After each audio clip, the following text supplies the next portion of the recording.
Next है Cauchy sequences. A sequence a N is said to be Cauchy sequence if for given epsilon greater than 0 there exist an integer m such that क्या आ जाए modulus of A N minus A M is less than epsilon for all N greater than equal to m. एक तो definition ये है कि A N को हम कोसी सीक्वेंस बोलेंगे कब, जब एप्सिलॉन ग्रेटर देन 0 के लिए अगर एम कोई ऐसा एम पॉजिटिव इंटीजर मिल जाए कि क्या कंडीशन सेटिस्फाई करे, modulus of A N minus A M is less than epsilon for all N greater than equal to m. या हम ये कह सकते हैं कि हमें एक ऐसा पॉजिटिव इंटीजर m मिल जाए कि such that modulus of A M plus P minus A m.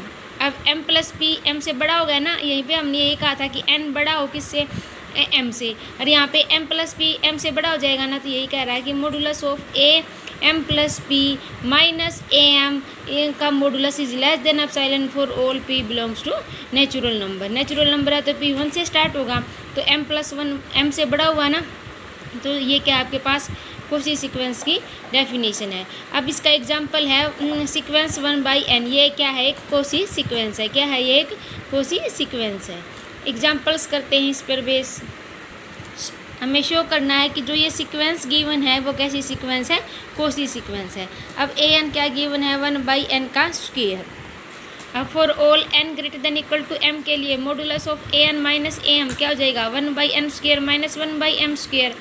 अब देखो अगर हम कुछ 1/m, अब ये मॉडुलस है और आपके पास देखो अगर n, हमारे पास n बड़ा है किससे, m से, तो क्या आ जाएगा, n स्क्वायर बड़ा आ जाएगा किससे, m स्क्वायर से, और 1/n स्क्वायर लेस देन हो जाएगा 1/m स्क्वायर से। तो आप इसलिए हमने क्या लिख दिया, मॉडुलस क्वांटिटी हमेशा पॉजिटिव आएगी, तो 1/m स्क्वायर माइनस 1/m में n का स्क्वायर। अब इस 1/m स्क्वायर में से कुछ क्वांटिटी सब्ट्रैक्ट की गई है। अगर मैं डायरेक्ट 1/m स्क्वायर लिखती हूँ, इसका मतलब क्या हुआ कि जो ये मॉडुलस है a N minus A M इस क्वांटिटी के बराबर था, लेकिन अब किससे छोटा हो जाएगा, क्योंकि सिर्फ मैंने 1/m स्क्वायर लिखा है, तो इससे क्या हो जाएगा, छोटा। अब this quantity is less than epsilon कब होगी, जब 1/m स्क्वायर किससे छोटा होगा, एप्सिलॉन से, और इसका मतलब m स्क्वायर किससे बड़ा होगा, 1/एप्सिलॉन से, और m किससे बड़ा हो जाएगा, 1/√एप्सिलॉन से। तो हमें एक ऐसा पॉजिटिव इंटीजर मिल गया ना, क्योंकि एप्सिलॉन हमारे पास क्या है, ग्रेटर देन 0, तो 1/√एप्सिलॉन भी क्या होगा, ग्रेटर देन 0। तो आपके पास क्या आ गया, modulus of A N minus A M is less than epsilon if m is greater than 1/√एप्सिलॉन के for all n greater than equal to में m। और दिस इम्प्लाई जो सीक्वेंस थी आपके पास 1/n square is a Cauchy sequence. Prove that every Cauchy sequence is bounded. जो Cauchy sequence है वो बाउंडेड होगी, बट कन्वर्स ट्रू नहीं है, मतलब कोई बाउंडेड सीक्वेंस का कोसी सीक्वेंस होना जरूरी नहीं है। एग्जाम्पल से हमें प्रूव करना है। अब हमने ए एन को कोसी सीक्वेंस लिया, तो बाय डेफिनेशन क्या हो जाएगी, modulus of A N minus A M is less than epsilon. क्या लिख सकते हैं इसको, minus epsilon is less than A N minus A M is less than epsilon के for all N greater than equal to M. Next term में क्या किया, ए M को, या नेगेटिव है, तीनों साइड ए एम को ऐड कर दिया, तो क्या जाएगा, A M minus epsilon is less than A M से A M cancel, A N is less than A M plus epsilon के। अब हमने K1 क्या ले लिया, मिनिमम ले लिया A1 A2 A m-1 का और ए एम माइनस एप्सिलॉन का, और K2 इनका क्या ले लिया, मैक्सिमम ले लिया। अब देखो इनकी मिनिमम वैल्यू K1 है, तो यहाँ पे हम इसकी जगह K1 लिख सकते हैं कि क्योंकि ये क्या, तो क्वांटिटी K1 इससे भी छोटा होगा ना, इससे यहाँ पे ये आ गई प्रॉपर्टी कि यहाँ पे हमने क्या मान लिया K1, और इससे बड़ा क्या मान लिया K2।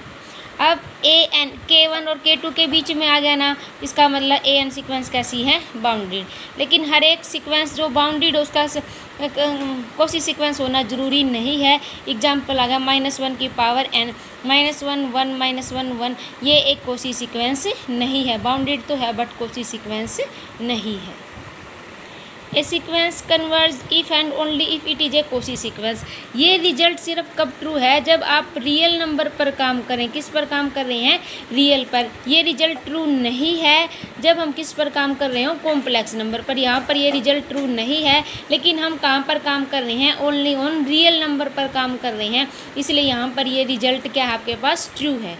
ऑल रियल नंबर के लिए अगर कोई सीक्वेंस रियल नंबर पर बनी हुई है तो उसके लिए रिजल्ट ट्रू है कि ये sequence converges if and only if it is a Cauchy sequence.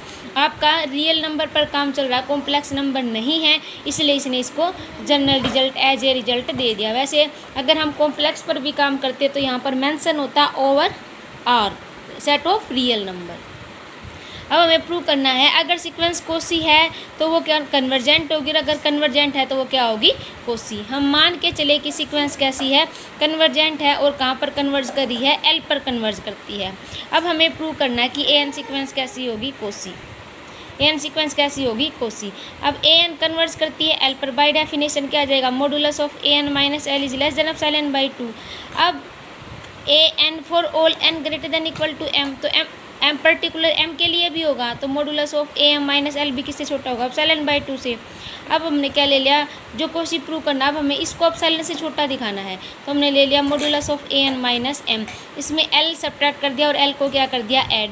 जब हमें रिजल्ट पता है modulus of x plus y क्या है less than equal to modulus of x plus modulus of y के, तो ये रिजल्ट लगाया हमने, मॉडुलस अलग अलग कर लिया। तो यहाँ से अब मॉडुलस क्वांटिटी है एल माइनस ए एम लिख दो या m a M minus L लिख दो, कोई फर्क नहीं पड़ता क्योंकि मॉडुलस क्वांटिटी में हमेशा रिजल्ट क्या आएगा पॉजिटिव। अब ये भी एप्सिलॉन बाई 2 से छोटा है, ये भी एप्सिलॉन बाई 2 से छोटा है, इसका मतलब क्या होगा A N minus A M का मॉडुलस किससे छोटा आ गया, दोनों को ऐड किया तो एप्सिलॉन से छोटा, और this imply a N is a Cauchy sequence.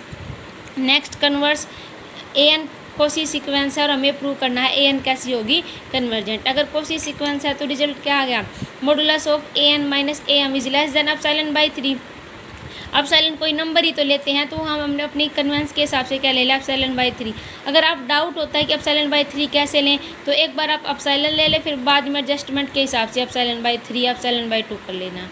अब एवरी कोसी सीक्वेंस क्या होती है बाउंडेड होती है, तो क्या आ जाएगा कि जो सीक्वेंस है वो बाउंडेड है तो क्या रिजल्ट बन गया, क्या रिजल्ट बन गया अगर सीक्वेंस बाउंडेड है तो क्या हो जाएगा but every bounded sequence has a limit point. Bounded sequence का हमेशा क्या होता है लिमिट पॉइंट होता है, तो आपके पास क्या कोई पॉजिटिव इंटीजर के आएगा greater than M such that क्या आ जाएगा मॉडुलस ऑफ ए के माइनस एल किससे छोटा हो जाएगा एप्सिलॉन बाई 3 से।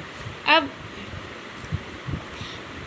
जो आपके पास रिजल्ट था कि modulus of A N minus A m less than epsilon by 3 वो प्रत्येक क्वांटिटी के लिए था ना, वो रिजल्ट था। हमारे पास रिजल्ट है a N minus A M का modulus less than epsilon by 3। Equation first जो हमने कंसीडर की थी for all n is greater than equal to m. अब एन प्रत्येक एन जो एम से बड़ा है, अब के भी एम से बड़ा है ना तो के लिए भी रिजल्ट ट्रू होगा, तो इसके लिए भी रिजल्ट क्या होगा ट्रू। ये इक्वेशन क्या आ गई थर्ड। अब देखो हमें चाहिए कि सीक्वेंस कन्वर्जेंट है तो modulus of A N minus L क्या होगा, हमने इसमें ए एम सब्ट्रैक्ट कर दिया, ए एम को ऐड कर दिया, ए के को सब्ट्रैक्ट कर दिया और ए के को ऐड। अब फिर इस मॉडुलस को अलग अलग करेंगे तो लेस देन इक्वल टू आ गया, तो लेस देन क्या आ जाएगा modulus of A N minus A M, modulus of A M minus A K और मॉडुलस ऑफ ए के माइनस एल। अब ये भी एप्सिलॉन बाई 3 से छोटा फर्स्ट इक्वेशन, ये भी एप्सिलॉन बाई 3 से छोटा है थर्ड इक्वेशन, और ये भी एप्सिलॉन बाई 3 से छोटा है ये सेकंड इक्वेशन। तो कि modulus of A N minus L किससे छोटा आ गया एप्सिलॉन से। This imply sequence a n converges to L, यही हमें प्रूव करना था। Use Cauchy general principle of convergence, हमें प्रूव करना है कि एन अपॉन में ए एन प्लस 1 जो सीक्वेंस है वो कैसी होगी कोसी सीक्वेंस, सॉरी वो क्या होगी कन्वर्जेंट होगी। कन्वर्जेंट के लिए अभी हम क्या प्रूव किया था कि इस सीक्वेंस को हम क्या दिखा दें कोसी सीक्वेंस दिखा दें, तो कोसी है तो क्या बन जाएगी कन्वर्जेंट। तब ए एन ये है क्या निकाल लिया हमने modulus of A N minus A m for all N greater than equal to m के लिए। आफ्टर सोल्विंग रिजल्ट हमारे पास आ गया एन माइनस एम अपॉन में एन प्लस 1 एम प्लस 1। अब यहाँ पे एन माइनस एम था, सिर्फ ऊपर मैं एन लिखती हूँ तो ये क्वांटिटी बड़ी होगी ना क्योंकि इसमें से एन माइनस एम सब्ट्रैक्ट कर रखा था, मैंने यहाँ पे डायरेक्ट एन लिखा है तो ये किससे छोटा आ गया एन अपॉन में n plus 1 m plus 1।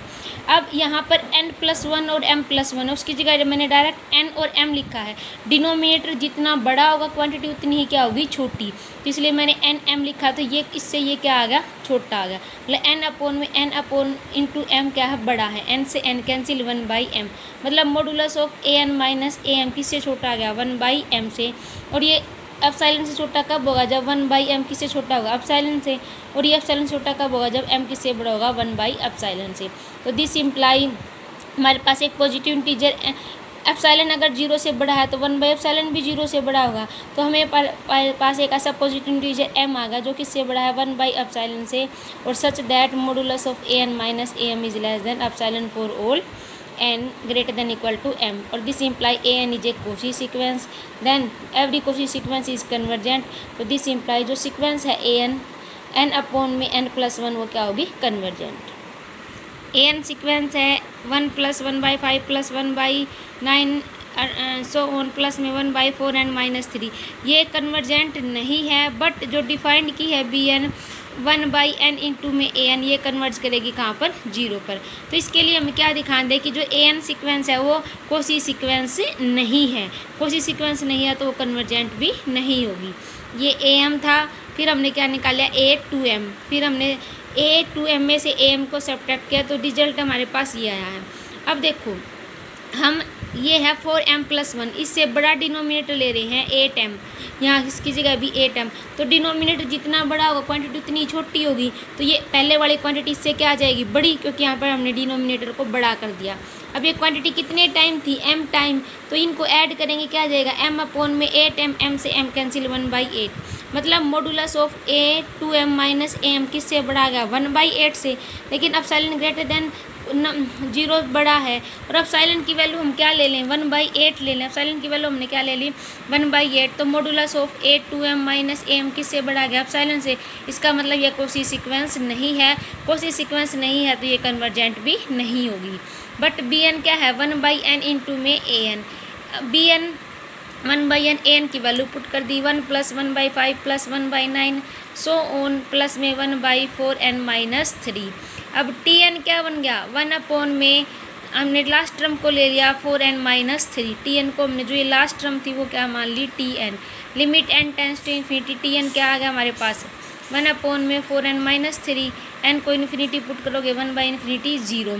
Kosi first theorem on limit क्या थी, limit n tends to infinity 1/n t1 + t2 so on tn क्या आ गया आपके पास 0। अगर last term limit n tends to infinity tn से 0 आ रहा है तो ये वैल्यू क्या आएगी 0, और this imply limit n tends to infinity 1/n 1 + 1/5 + 1/9 and so on plus 1/4 n -3 क्या आ गया 0, और this imply limit n tends to infinity bn क्या आ गई 0, और bn सीक्वेंसेस का मतलब क्या होगी कन्वर्जेंट, और कहाँ कन्वर्ज करती है 0 पे।